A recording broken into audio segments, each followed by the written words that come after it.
We're diving into Cybertronian history this week as we take a look at the Transformer who was the leader of the Autobots before Optimus Prime. These are the basics on Sentinel Prime.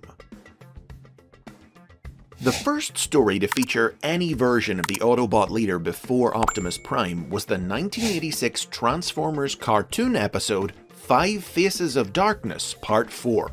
In this story, a series of flashbacks to the ancient past of Cybertron featured an unnamed blue and orange robot who had once been a gladiator in the days when the alien Quintessons ruled the planet, who rose up to lead the Autobots to victory in their first war against the Decepticons.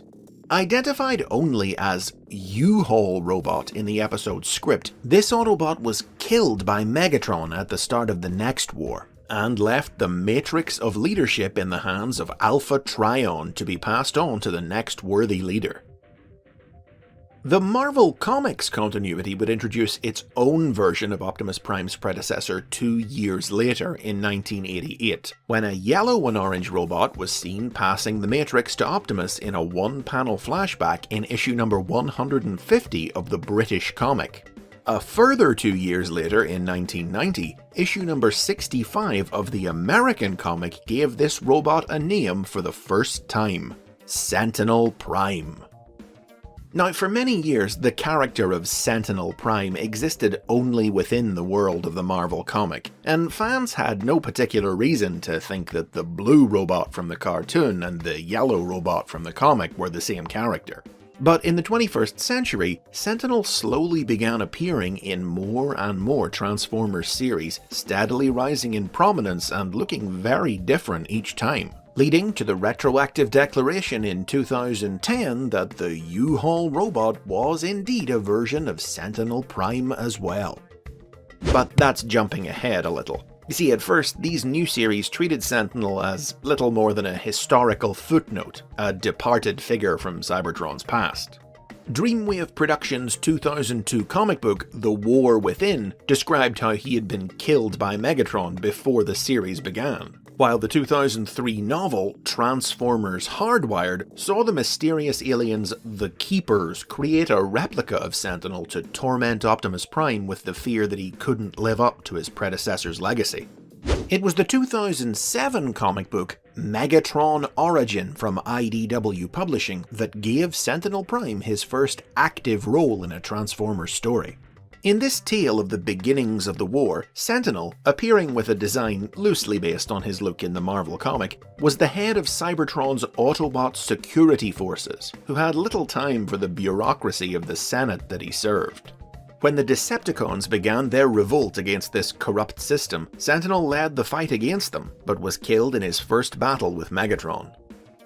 With its depiction of Sentinel as the militant enforcer of an oppressive government, Megatron Origin was the first story to present him as something of a morally dubious figure, a personality trait that over the next decade would gradually grow to become the defining characteristic of Sentinel Prime across Transformers media. Sentinel made his first named appearance on television and received his first toy in 2007's Transformers Animated, a brand new design with a monster truck snowplow alternate mode. In this series, the Prime rank was held by multiple Autobots simultaneously, so rather than Optimus Prime's predecessor, the smug, arrogant, condescending animated incarnation of Sentinel was his contemporary and rival. Initially, Sentinel's role in the series was intended to be filled by Rodimus Prime, but Hasbro didn't like the idea of a classic legacy character like Rodimus being, well, a massive jerk, so another Prime was selected from Transformers lore. Sentinel was designed to look like cartoon superhero The Tick, as both characters were voiced by the same actor, Townsend Coleman.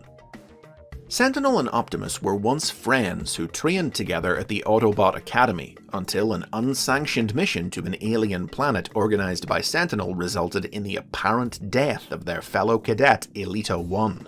Sentinel blamed Optimus and let him take the fall for the debacle. Optimus was expelled from the Academy, while Sentinel graduated to become a member of the Cybertron Elite Guard, serving directly under Cybertron's ruler Ultra Magnus.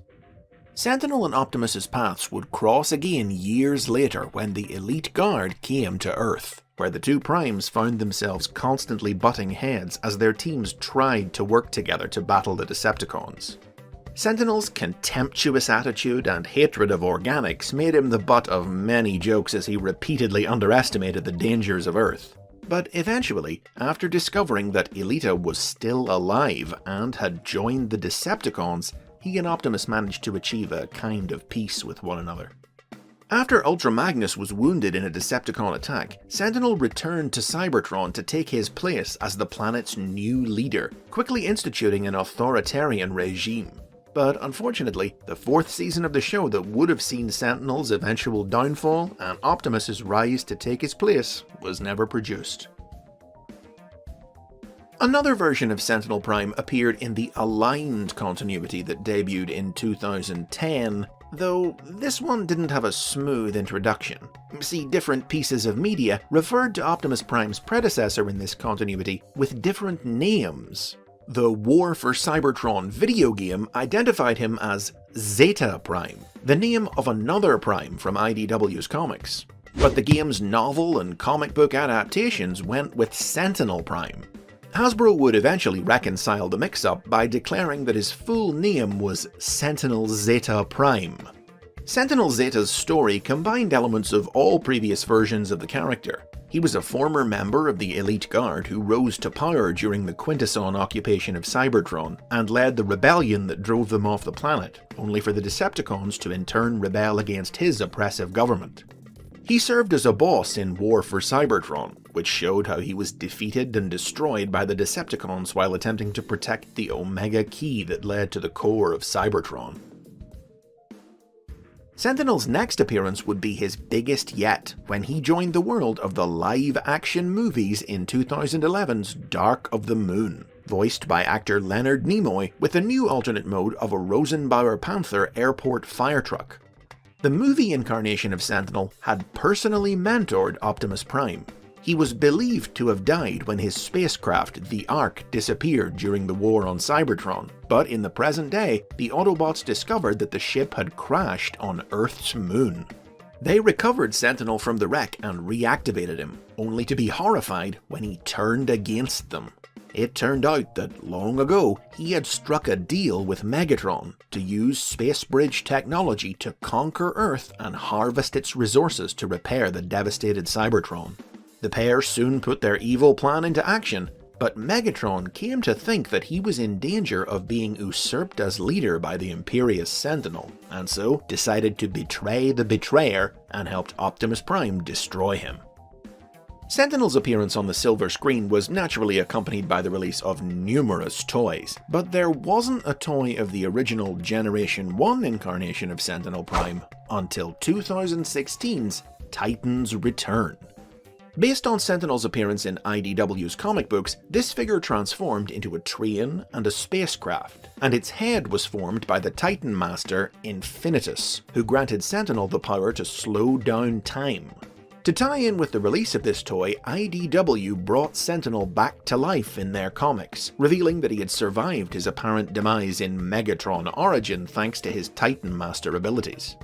With the character's role in Transformers canon having been redefined in the 10 years since he had last appeared in the comics, particularly by Dark of the Moon, Sentinel was turned into an unambiguous villain, an ideologue disgusted by the changed face of modern Cybertron. He attempted to use an army of Titans to wipe the planet clean so he could return it to the simpler days of his time, but was stopped by the Autobots. From a minor historical figure to a blockbuster movie villain, Sentinel Prime has come a long way and changed a lot. His next appearance is slated to be in IDW's new rebooted comic book universe. We don't yet know if he's going to carry on being a villain, but we can be pretty sure about the fate that awaits him.